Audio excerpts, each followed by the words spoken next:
So the reason we started this business is not because we wanted to make money. As an engineer, you want to solve problems. And one of the most painful problems for me in my personal life was filling out application forms. My wisdom teeth came out, and I had to fill out forms for the dentist, for the orthodontist, for the medical aid pre-approval, for the hospital admissions, and chilling on the bed, going in, and the anaesthetist is like, no drugs if you don't fill this out. And then there's that thing, if you work at a bank, you've got bank med, you have to claim even if you're on comprehensive, and they still don't pay out, so I had to fill out ad med insurance. And this whole time I was just getting really frustrated, and I was thinking, damn, there must be a way that if I'm going to give you the stuff and fill out the form, I type it out somewhere once, and then I tap a button and magic. I mean, I'm a digital native, I am one of those millennials, I'm 27, and there must be a way to do this. And then there's this other concept which really frustrates me as an individual. I worked at Standard Bank and my account kept getting frozen for FICA compliance. I was like, but you know who I am, I'm your employee, you pay me money. And it was just really annoying. But again, as a millennial, I don't own property yet, so I don't have a utility bill in my name. So I've got to be a burden on family members or my landlord, and every 3 months I've got to take them with me to the police station, fill out documents and sign an affidavit, and Tengu just stamps it. Doesn't matter what it says. And that's not acceptable. And I was just like, there must be a way so that I'm not like a social burden on my peers. So this thing that started happening was, there's an individual, it's you and I want a bank account to solve a contract. You've got to ask them, I want something. Generally what happens is say, here's an application form, and give us all these documents, and they must be valid and up to date. And I want to say, well, those things are easy to get, I can put them in Dropbox, but can't I tap a button and done? And that's what we set out to solve. It helped that the banks started getting these big fines, and everyone only really started shitting their pants when MTN got the $5 billion fine, and they paid some of it. And that's, again, we're kind of in the direction. I was like, application forms and loyalty cards, can't it just be one? I was like, you're only going to monetize this if you actually look at the regulatory component and you say, how do you do validation and verification of those documents? So, again, people normally say, oh, there's this problem, but why now? So, socially, people are frustrated. Why can't I do it in a digital world? There's the regulatory component to it, and digitally, smartphones are ubiquitous, and companies like Tesla and Richard Branson and the likes, and Facebook and Google are going to be beaming free internet from the skies. And as Clive said, you'll get a cell phone with your cereal. And that might sound like a joke now, but if you look at it, you used to pay $200 for a SIM card, and then the telcos decided it's cheaper to give it to you for free, because if you don't have the SIM card, you're not going to spend voice and data.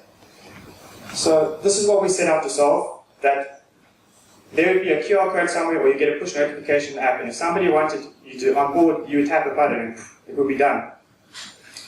And we went in with all the banks, we did the Standard Bank incubator program, accelerator program, and they all loved the solution, but we figured out really quickly that the procurement channel was 2 to 3 years. And 2 to 3 years in a startup's life, when you're running on your personal runway, you don't have 2 to 3 years. So we kept on knocking on the doors and we kept on trying to sell our solution. And remember, the core of it, the real starting problem was, I never want to fill out a form again. And I don't know if you've ever been to a residential estate or an office park, and Cindy or Tembu says, shh, fill out the book. Have you guys seen this?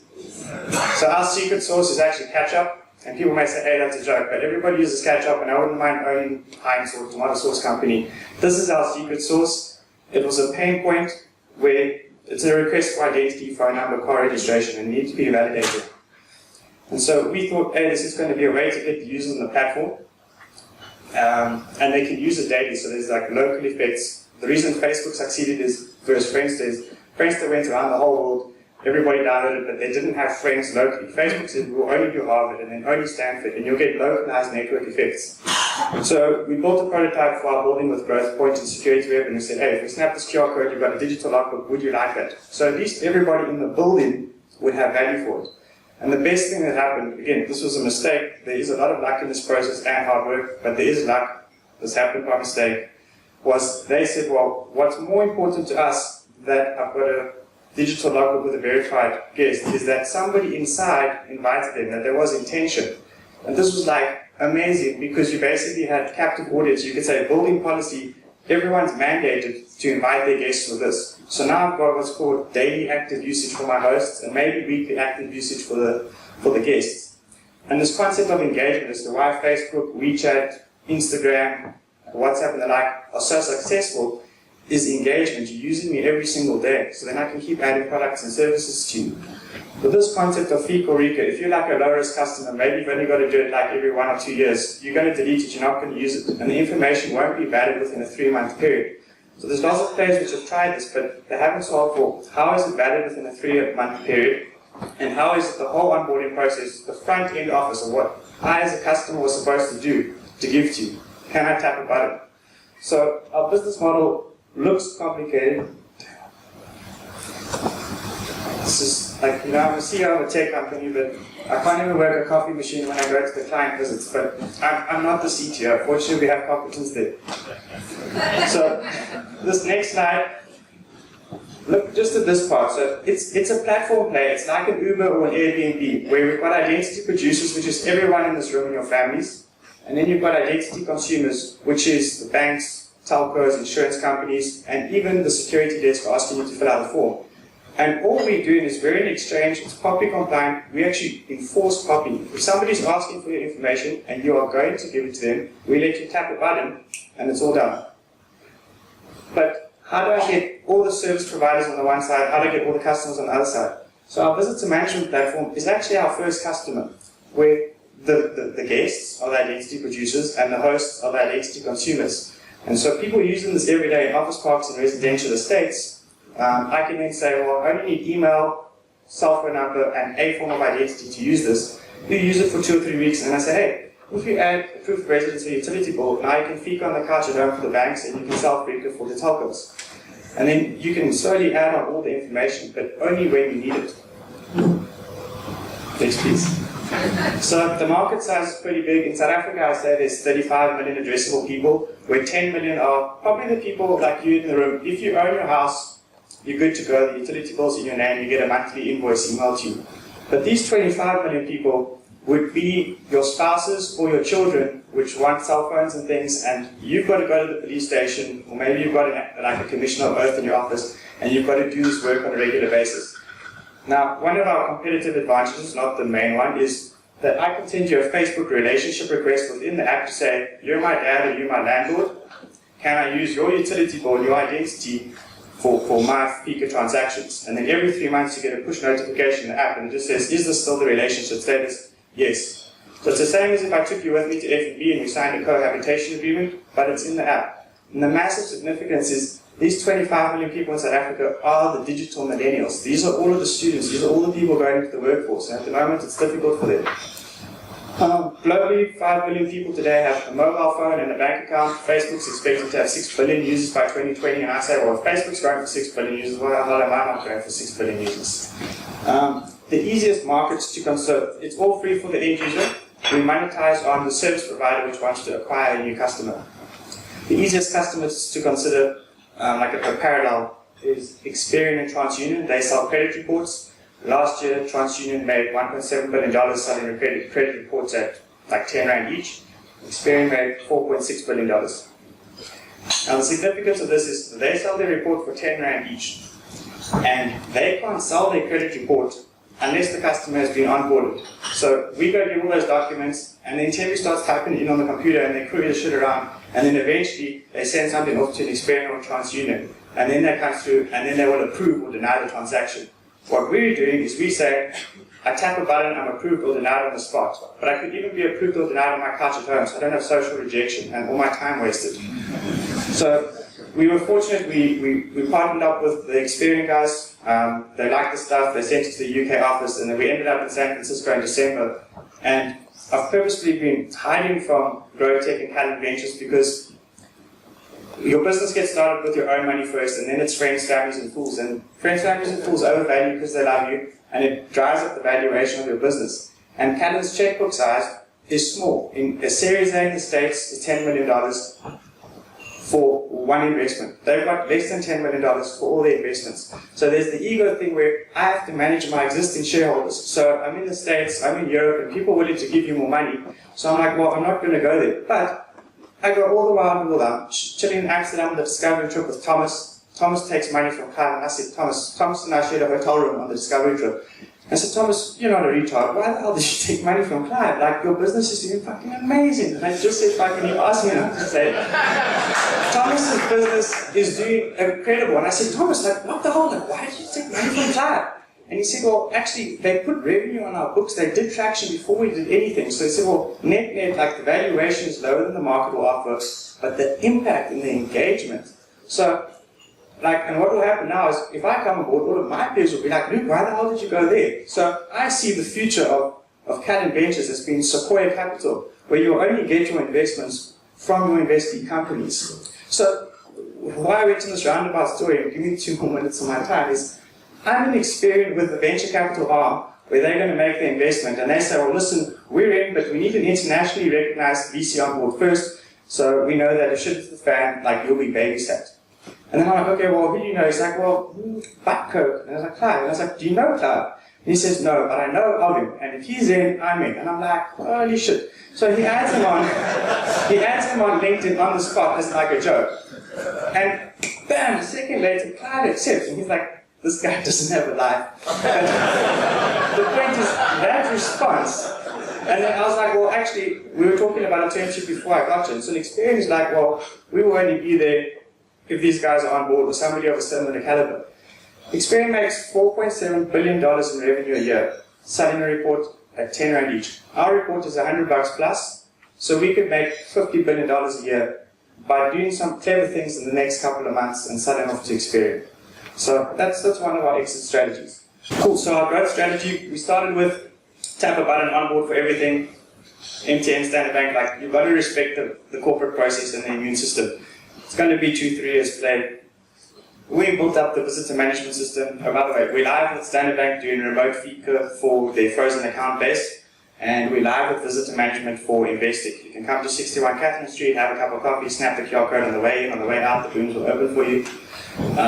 And this is cool because the procurement process on this side is only 1 month, and it only costs like 15,000 bucks. So it just goes straight through procurement. Whereas this is hundreds of millions like a year, and so it's enhanced due diligence. But because we're charging money for this, money is a friction point because you've got to go through procurement, so it's not fast enough. So we built what we call pre-populate. You think if you go online and you're booking a flight on Kulula, think Google autofill. But in real life, you've got 5 identities that you don't want to tell people about. It's your personal identity, it's your professional identity, it's your business identity, it's your social identity. And if you're looking at pornography, you have an anonymous identity.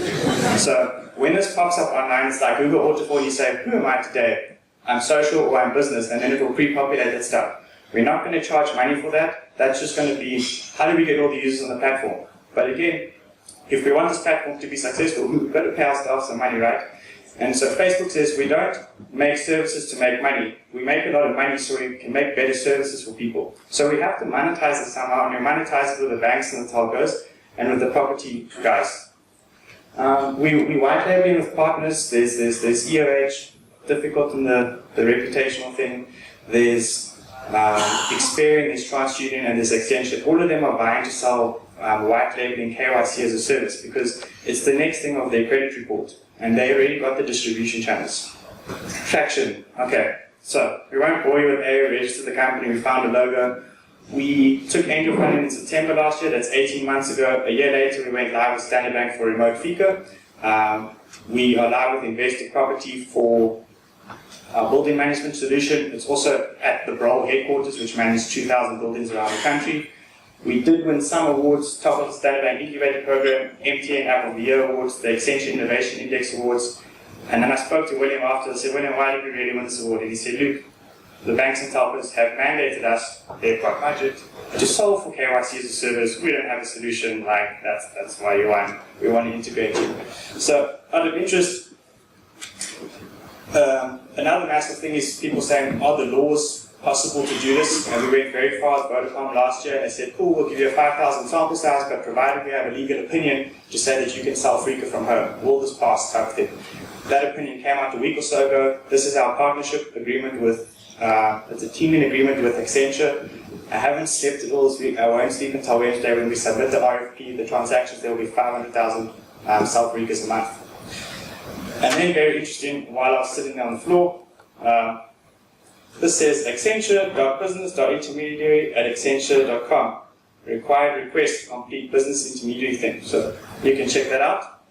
What that means is Accenture will be selling our services to all of their customers, specifically, that message is to sell our visitor management solution to 11 of Standard Bank's buildings. So we're going to ride that Big Brother play as hard as we can, and potentially having Cloud on board, he understands the inner workings and how can we make Accenture benefit the most from this partnership, because they've got like 400,000 staff that they need to deploy. So we've told you what we've done, and that's happened, and that's the past. We always say, like, what's happened now? This is the very beginning. What are we going to do next? That's going to count. Because our system is live, we can now start a social media campaign. We've got it beautified a bit, but we're going to get the guys from Tilt, which did the Richard Branson event in our offices in November, to help us out with it.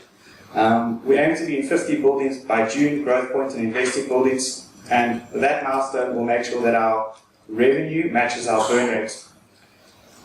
We're in strategic partnerships with Standard Bank.